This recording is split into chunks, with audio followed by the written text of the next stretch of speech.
Well, thank you all very much. Thank you for the honor of getting to stand before you today. Terima kasih jemaat, terima kasih untuk kehormatan yang diberikan kepada saya boleh tampil di hadapan kita semua. I want to thank Pastor Daniel, Pastor Alex, and Samuel for inviting me to get to preach to you this morning. Saya mau berterima kasih untuk Pastor Daniel Muksin pada saya dan juga kepada Pak Samuel yang mengundang saya untuk datang kemari. And even though we have never met before, Meskipun kita belum pernah bertemu sebelumnya, we are family.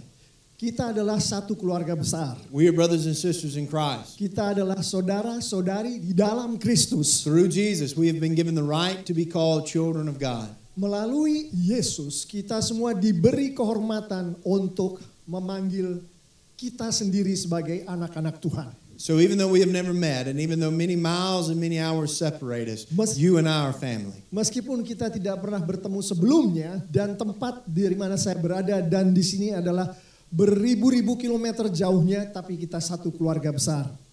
So let us pray together, and then we will jump into our text of Acts 14:19 through 23. Mari kita bersama-sama berdoa, baru setelah itu kita akan masuk ke nas kita hari ini dari Kisah Para Rasul 14 ayat 19 sampai ayat yang ke-23. Lord Jesus, we give you praise. Tuhan Yesus, kami berikan segala kemuliaan kehadirat-Mu. We thank you that we are part of your family. Kami bersyukur karena Engkau mengizinkan kami menjadi satu keluarga besar. We ask, Holy Spirit, you move in this service today. Saya memohon kekuatan dari Roh Kudus-Mu untuk bergerak di dalam ruangan-Mu ini, Bapa. We know that your word will not return void. Kami tahu bahwa firman-Mu tidak akan pernah kembali dengan sia-sia. And so we pray for challenge and encouragement. Kami berdoa untuk tantangan dan untuk dorongan, Bapa. Amen. Amin. Now, this morning we're going to be picking up in the middle of a story. Pagi hari ini kita akan memulai nas kita di tengah-tengah dari cerita yang sedang berlangsung di nas itu. And so you need to have some background before we read our text. Jadi kita harus memiliki latar belakang sebelum kita masuk ke nas kita kali ini. Paul and Barnabas, they have been sent out on their first missionary journey. Paulus dan Barnabas sudah diutus untuk melakukan perjalanan pertama, perjalanan misi mereka. They were sent out by the church in Antioch, and they were going to city preaching the gospel. Mereka diutus oleh gereja di Antioka dan mereka pergi dari satu kota ke kota lain mengunjungi gereja demi gereja. When they reached a city called Iconium, pada saat mereka mencapai kota yang bernama Iconium, they learned that there was a plot of the Jews to stone them and kill them. Mereka menyadari bahwa ada rancangan dari orang-orang Yahudi di sana untuk merajam mereka. So they slipped away and they went to another city called Lystra. Jadi mereka diam-diam pergi keluar dari kota itu dan menuju ke kota lain yang namanya Listra. But the Jews had followed them from Iconium and even all the way from Antioch. Tapi orang-orang Yahudi itu ternyata sudah mengikuti perjalanan daripada Rasul Paulus ini dari Iconium, bahkan dari Antioquia sudah mengikuti perjalanan dari Rasul dan temannya ini. These Jewish leaders were opposing the gospel just as much as Paul and Barnabas were trying to move forward with the gospel. Orang-orang Yahudi ini, pemimpin-pemimpin orang-orang Yahudi ini sangat anti Injil, seperti Rasul Paulus justru sedang berusaha menyebarkan Injil. And that brings us to our text today, and I'm going to ask Pastor Alex to read it. Dan dari situ kita masuk ke dalam nas kita kali ini, saya akan membacanya. Mari kita sama-sama melihatnya di Kisah Para Rasul 14, dimulai dari ayat 19, demikianlah firman Tuhan. Tetapi datanglah orang-orang Yahudi dari Antioquia dan Iconium, dan mereka membujuk orang banyak itu memihak mereka. Lalu mereka melempari Paulus dengan batu dan menyeretnya keluar kota karena mereka menyangka bahwa ia telah mati. Akan tetapi ketika murid-murid itu berdiri mengelilingi dia, bangkitlah ia lalu masuk ke dalam kota. Keesokan harinya berangkatlah ia bersama-sama dengan Barnabas ke Derbe. Paulus dan Barnabas memberitakan Injil di kota itu dan memperoleh banyak murid. Lalu kembalilah mereka ke Listra, Iconium, dan Antioquia. Di tempat itu mereka menguatkan hati murid-murid itu dan menasihati mereka supaya mereka bertekun di dalam iman dan mengatakan bahwa untuk masuk ke dalam kerajaan Allah kita harus mengalami banyak sengsara. Di tiap-tiap jemaat rasul-rasul itu menetapkan panatua-panatua bagi jemaat itu, dan setelah berdoa dan berpuasa mereka menyerahkan panatua-panatua kepada Tuhan yang adalah sumber kepercayaan mereka. Demikianlah firman Tuhan. Now, as Paul is lying there on the ground, broken and bleeding, Pada saat Rasul Paulus terkapar di tanah berdarah-darah, as he is lying there left for dead, dan pada saat dia saat itu ditinggalkan terkapar untuk mati, it causes me to wonder what he was thinking. saya berpikir, apa kira-kira yang dipikirkan oleh Rasul Paulus pada saat dia terkapar di atas tanah itu? And we can't know exactly because Scripture doesn't tell us. Kita tidak tahu pastinya apa yang dipikirkan oleh Rasul Paulus pada saat itu karena Alkitab tidak menyebutkannya. But I've got to wonder, was he thinking, is this worth it? Tapi saya berpikir mungkin yang dipikirkan oleh Rasul Paulus pada saat itu, apakah yang saya lakukan ini sepadan dengan yang saya alami saat itu? And that's the question I believe the Holy Spirit has for us today. Itulah pertanyaan yang saya percaya Roh Kudus tanyakan kepada kita semua pada pagi hari ini. What is the gospel worth to you? Apakah arti dari Injil bagi kita semua? I've asked that question myself. Saya tanyakan pertanyaan seperti itu kepada diri saya sendiri. I would like to tell you a story about an instance where I asked that question. Saya akan berbagi pengalaman saya pada saat saya bertanya akan pertanyaan ini dengan kita semua. So in the United States, Di Amerika, we do have religious freedom, but sometimes it's still hard to get access for the gospel. kita memiliki kebebasan untuk beragama. Namun seringkali sangat susah untuk memperoleh akses terhadap Injil.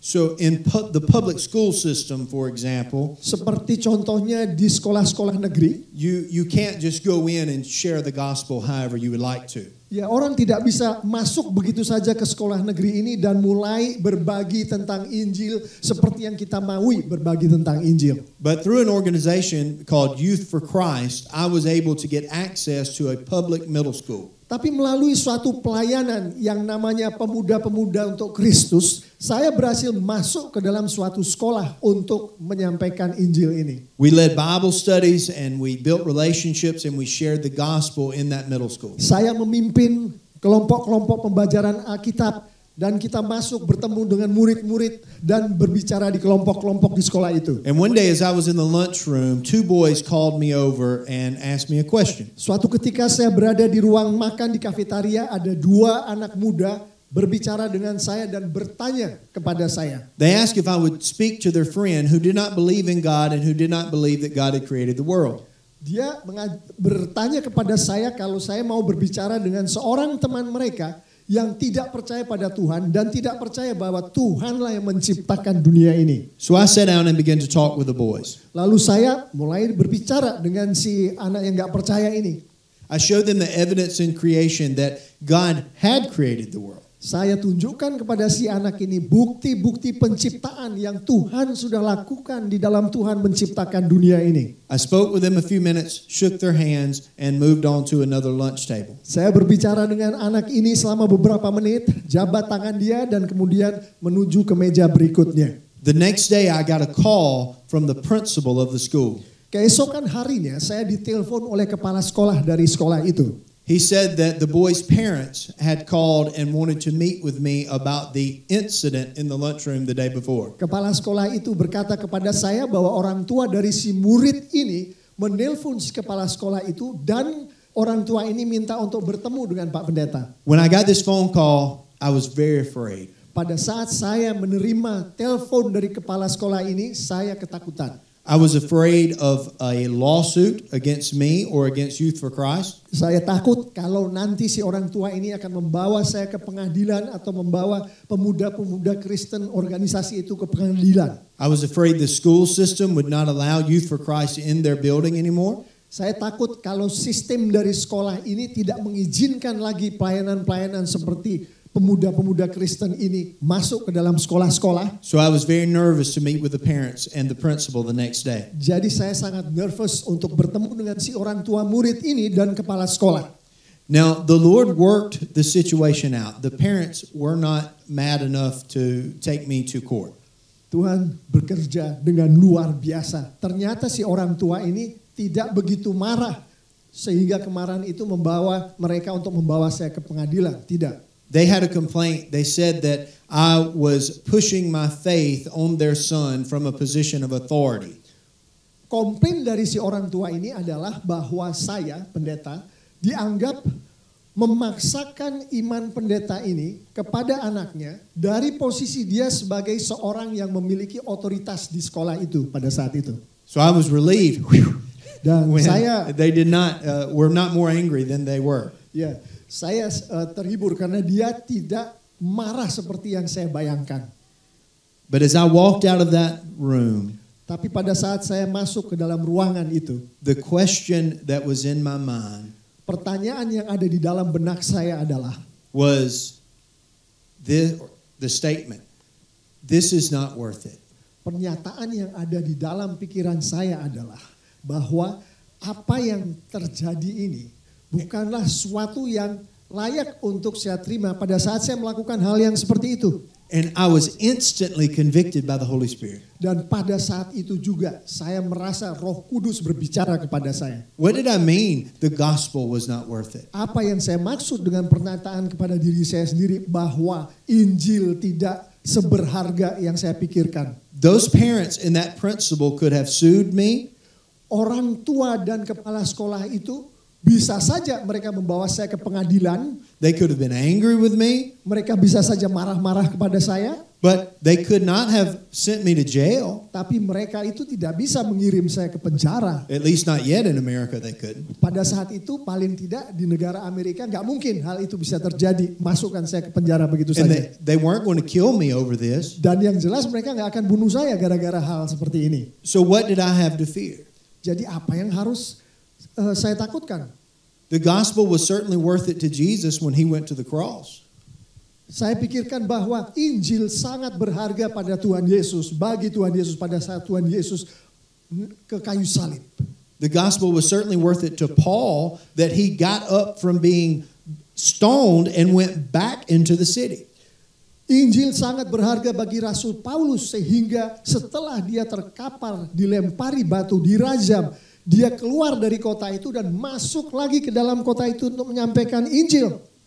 So how could I think that my small problem made me say the gospel is not worth it? Lalu apa yang saya pikirkan sehingga masalah yang begitu kecil dibandingkan dengan Rasul Paulus tadi membuat saya berpikir bahwa Injil itu tidak seharga apa yang saya alami pada saat itu. I want to share with you another story that I found about someone we could ask, is the gospel worth it? Saya mau sharing lagi satu cerita tentang seseorang yang menganggap bahwa Injil adalah sangat berharga.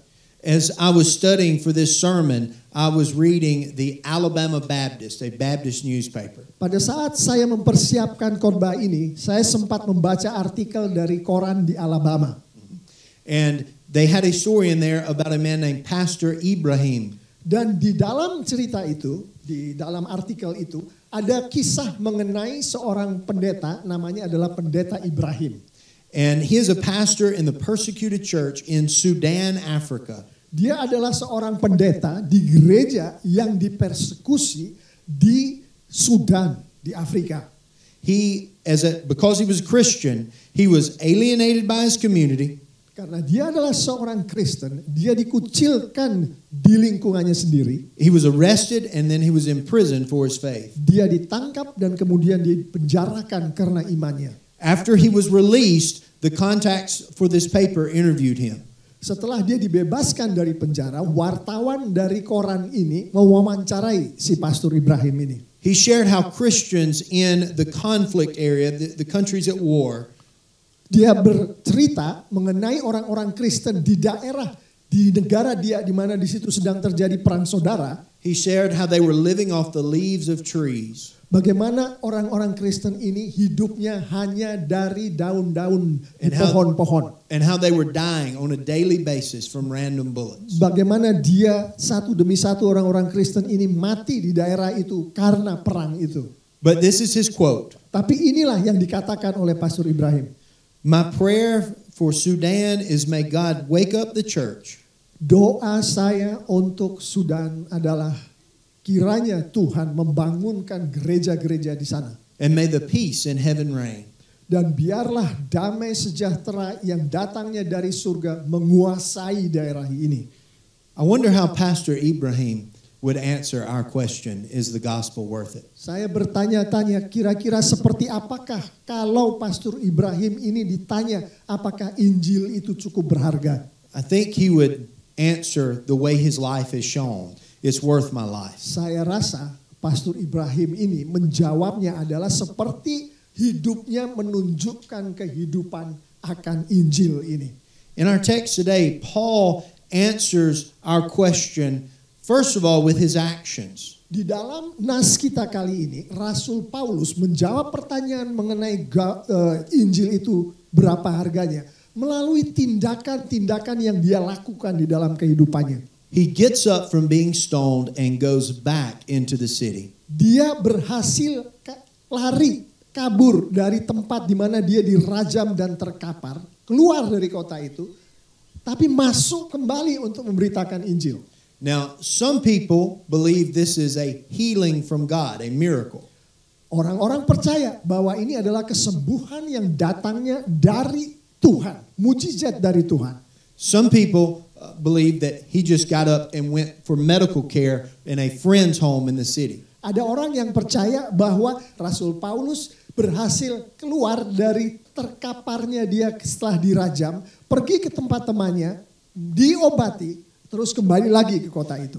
Either way, we see that he continued on with his mission. Apapun juga yang dipikirkan orang, Rasul Paulus dengan setia tetap menjalankan misi dari Tuhan di dalam hidupnya. Even being stoned and left for dead did not deter his commitment to the gospel. Bahkan dirajam dan ditinggal untuk mati terkapar di tanah itu tidak mengubah komitmen Rasul Paulus terhadap Injil. But he also taught what the gospel is worth. Rasul Paulus juga mengajarkan akan apa harga dari Injil itu. It says in our text today, he strengthened the souls and he encouraged them to live in the faith. Dikatakan di dalam nas kita bahwa yang diajarkan adalah untuk menguatkan jiwa kita dan untuk mendorong kita. How did he encourage them? Bagaimana mereka memberikan kekuatan, mendorong orang? He said, through many tribulations we must enter the kingdom of God. Dikatakan oleh Rasul Paulus bahwa melalui pergumulan yang sangat banyak kita masuk ke dalam kerajaan surga. In other words, he could have said, what happened to me could also happen to you. Dia bisa saja berkata bahwa apa yang sedang terjadi pada saya atau telah terjadi pada saya bisa juga terjadi pada kalian. That doesn't sound very encouraging at all, Tapi does it? kalau dia katakan itu, orang-orang nggak akan terdorong. But we have to remember what Jesus told us in John chapter 16, verse 33. Kita harus ingat akan apa yang disampaikan oleh Tuhan Yesus di Yohanes 16 ayat 33. And in Matthew 5, 10 through 12. Dan juga di Matius 5 ayat 10, 11, dan 12. And in James chapter 1, verse 2. Dan juga di Yakobus 1 ayat 2. Why then do we expect no difficulty in following Christ? Lalu mengapa kita mengharapkan tidak ada pergumulan di dalam mengikuti Kristus When God's word promises us difficulty in following pada Christ. saat firman Tuhan dari ayat-ayat tadi menunjukkan kepada kita bahwa pergumulan dan penderitaan adalah bagian dari mengikuti Tuhan Yesus. A gospel that says you will never have trouble is a false gospel. Kalau ada orang yang menyampaikan Injil dan mengatakan bahwa kita ikut Yesus dan kita bebas dari segala pergumulan dan penderitaan, itu adalah Injil yang salah. A gospel that says you will be rich for following Jesus is a false gospel. Kalau ada Injil yang mengatakan bahwa kita akan menjadi kaya kalau kita ikut Kristus, itu adalah Injil yang salah. The true gospel says that when we follow him, we will have trouble. Injil yang sebenarnya mengatakan kalau kita mengikut Yesus, maka penderitaan dan pergumulan akan terjadi. So how is that encouraging? Jadi bagaimana ini bisa mendorong kita? It's encouraging because when we experience trouble, we are in great company. Ini mendorong kita, semangat kita. Karena pada saat kita berada di dalam pergumulan dan penderitaan, kita mendapat seorang pendamping yang luar biasa di dalam saat itu. We are in the company of Paul.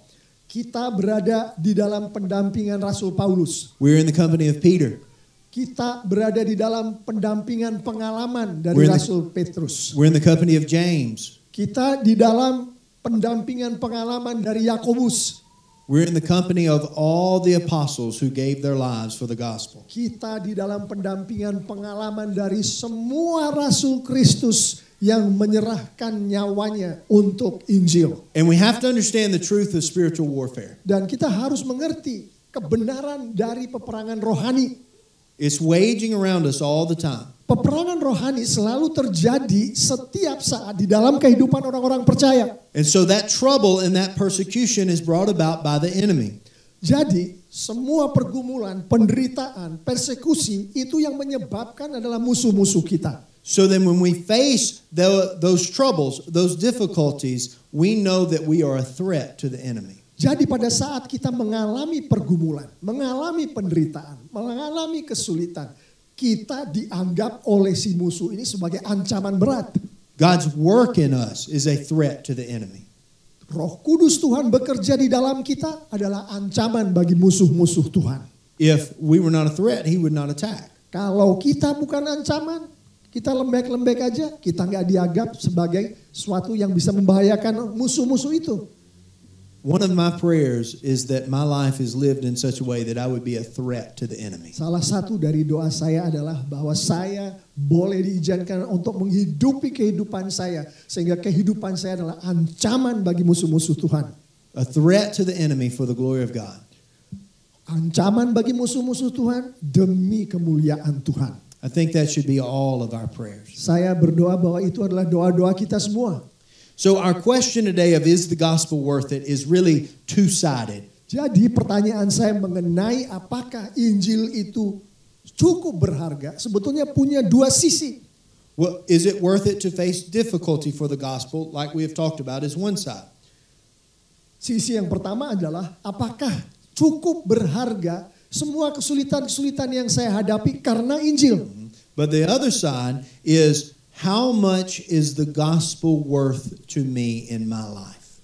Sisi yang lain adalah untuk saya pribadi, seberapa berhargakah Injil itu?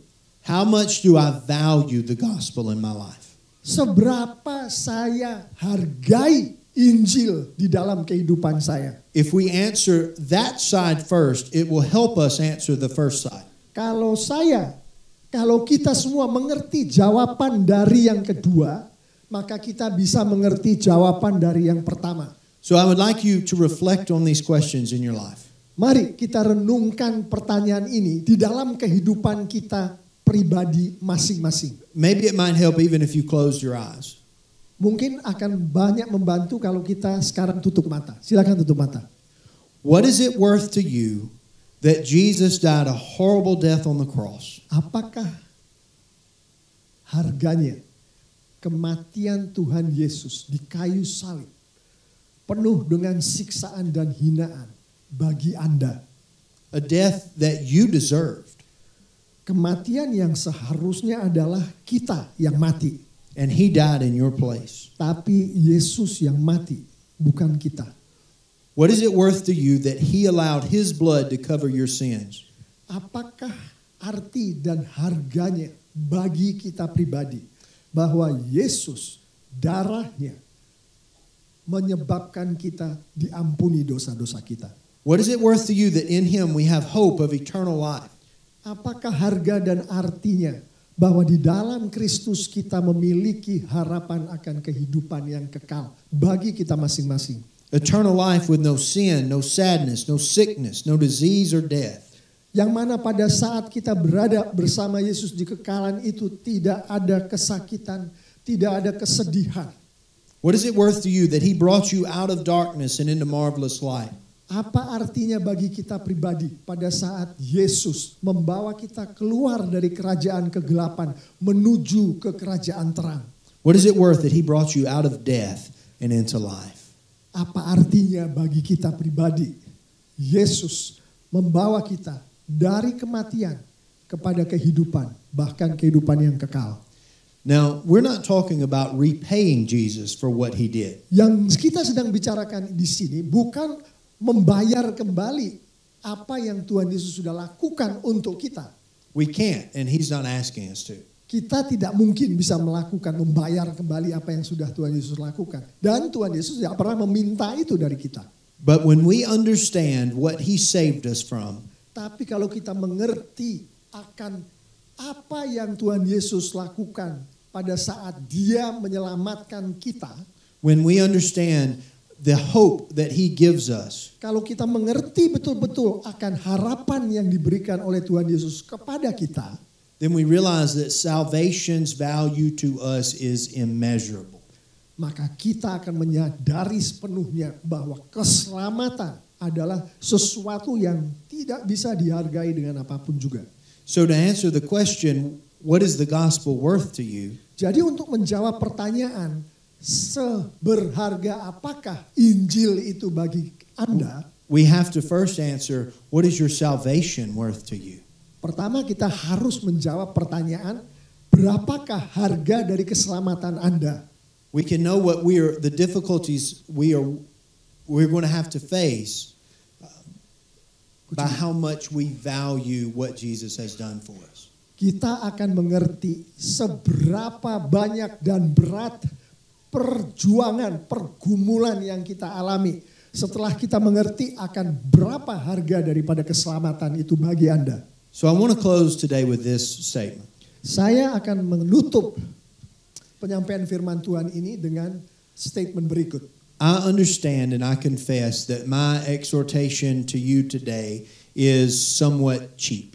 Saya bisa merasakan dan mengerti bahwa apa yang saya sampaikan kepada Anda hari ini kelihatannya gampang. You are surrounded by people of other religions. Saya tahu bahwa Anda dikelilingi oleh orang-orang yang punya agama berbeda dari Anda. The difficulties that you face in sharing your faith will be greater than the difficulties I will face in America. Kesulitan-kesulitan, pergumulan-pergumulan yang Anda hadapi di dalam Anda berbagi akan iman Anda kepada orang-orang di sekeliling Anda jauh lebih besar daripada yang saya alami di tempat saya pada saat saya berbagi akan iman saya. The difficulties the people you may share with, the difficulties they will face will be greater than the difficulties faced by the people in America I will share with. Dan orang-orang yang Anda berbagi Injil dengan, kesulitan dan pergumulan mereka di dalam menerima Injil itu jauh lebih banyak daripada orang-orang yang saya hadapi di Amerika pada saat saya berbagi akan Injil di Amerika. So instead of my words, let's look to the words of the Apostle Paul and see how he answered what's the gospel worth. Jadi saya akan menutupnya bukan dengan kata-kata saya sendiri, tapi dengan kata-kata dari Rasul Paulus bagaimana di firman Tuhan. Dan kita perhatikan kata-kata Rasul Paulus ini. His answer is Galatians 2:20 and 21. Jawabannya ada di Galatia 2 ayat 20 dan ayat 21. Saya akan bacakan firman Tuhan ini. Namun aku hidup, tetapi bukan lagi aku sendiri yang hidup, melainkan Kristus yang hidup di dalam aku. Dan hidupku yang kuhidupi sekarang di dalam daging adalah hidup oleh iman dalam Anak Allah yang telah mengasihi aku dan menyerahkan dirinya untuk aku. Aku tidak menolak kasih karunia Allah, Sebab sekiranya ada kebenaran oleh hukum Taurat, maka sia-sialah kematian Kristus. Paul says the gospel is worth his life. Rasul Paulus mengatakan bahwa Injil seharga hidupnya. The life that he lives in Christ. Kehidupan yang dihidupi oleh Rasul Paulus, dia hidupi di dalam Kristus. So the Holy Spirit asks us today, what's the gospel worth to you? Jadi pertanyaan yang diajukan oleh Roh Kudus kepada kita hari ini adalah seberapa berharga? Berapa harga dari Injil itu di dalam kehidupan kita masing-masing? Let's pray together. Mari kita berdoa bersama.